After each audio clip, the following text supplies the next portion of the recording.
Hey everybody, and welcome to the program. I'm Uncle Ron, and continuing in my happy, cheery, flowery series of films that I'm showing and talking about, we're going to talk about the 2011 Xavier Gens film, The Divide. Now, it's so much worse than you think it is. And I don't mean worse when I say bad. It's actually very well put together, but it's very disturbing.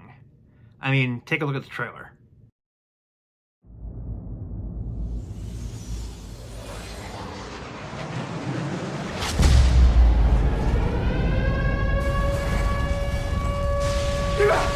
We're gonna go now! Now! Now! Run! Hurry! Come on, go!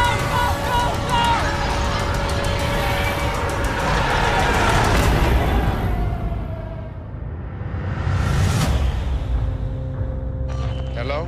Hello? We have survivors in a building. Do you copy? I want to go home. You just have to be patient, okay? And then it'll get better outside. Have you looked at us? We're dying in here. What do you want to do, Josh? I bet you're just waiting for one of us to die so you can have all the food that you can eat.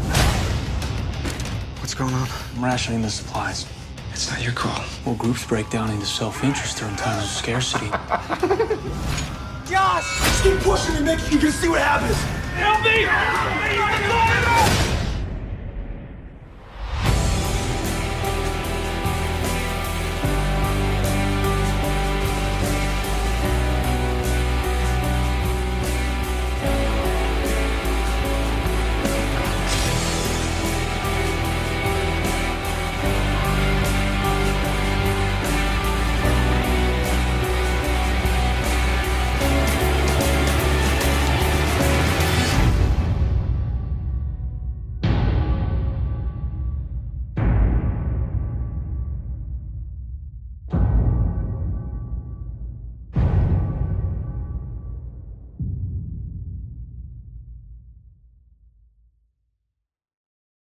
Yeah, so it's another one of those, the end of the world's here. Let's see how long we can survive before we turn on each other.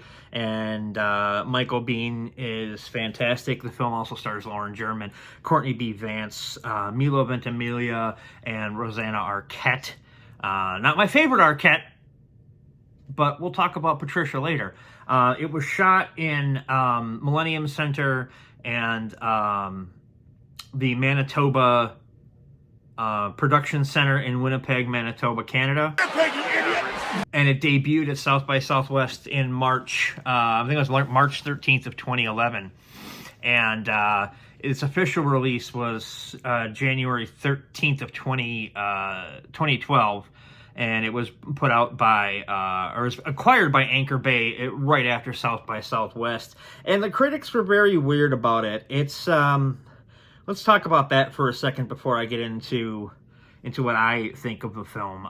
Nigel Floyd of Time Out said that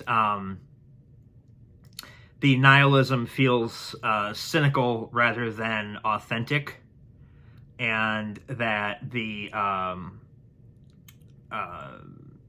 things started to seem like it was an indulgent actor studio that went crazy.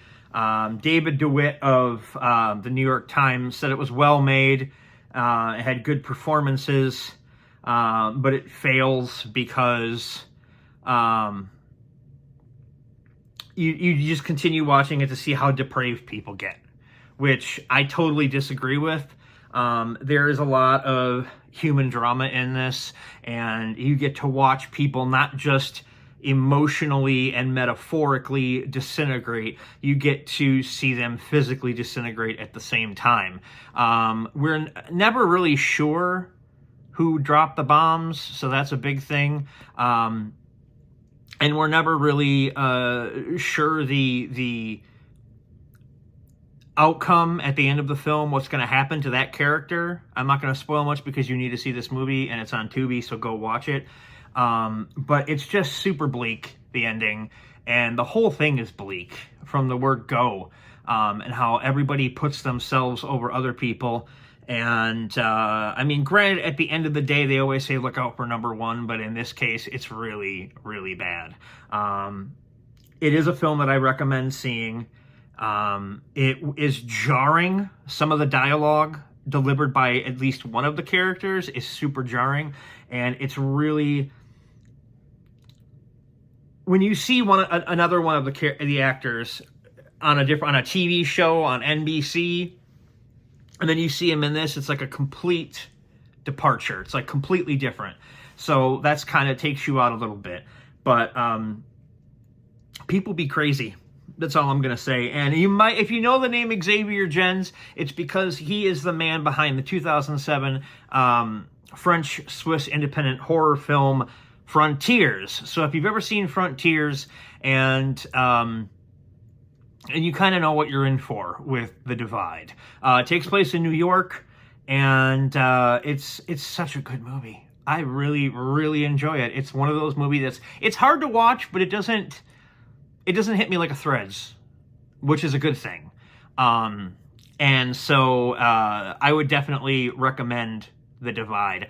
Also, I want to talk, before we go, I want to talk about how things are going to go from now on, because I can't show a lot of movies that I want to show, but I want to talk about the movie. So 1 week it's going to be like a host thing where I talk about the films for a little bit, like 5-10 minutes or so, and that's going to be a newer one, and you can just go ahead and watch the movie on your own and let me know what you think on social media at Uncle Ron. And then the other, every other week, I'm going to be hosting a film. Like last week was The Last Man on Earth. This upcoming week is going to be, after, obviously it's Friday you're watching this, so next Friday it's going to be Reefer Madness. We're going to take a departure from the happy stuff and really watch some dark stuff. Really watch some dark stuff. So please, I beg of you, hit that like and subscribe button so you are notified when things pop up. If you're on Cialis, I guess. And I'm happy that you guys are sticking around, and I really think you need to watch this film. I remember I told my friend Pat he needed to check it out, and the best way I can explain his facial expression after he saw it was gobsmacked. So, it is a very messed up film, but in all the best ways. So I want to thank you all for watching. We'll see you next time. Bye-bye.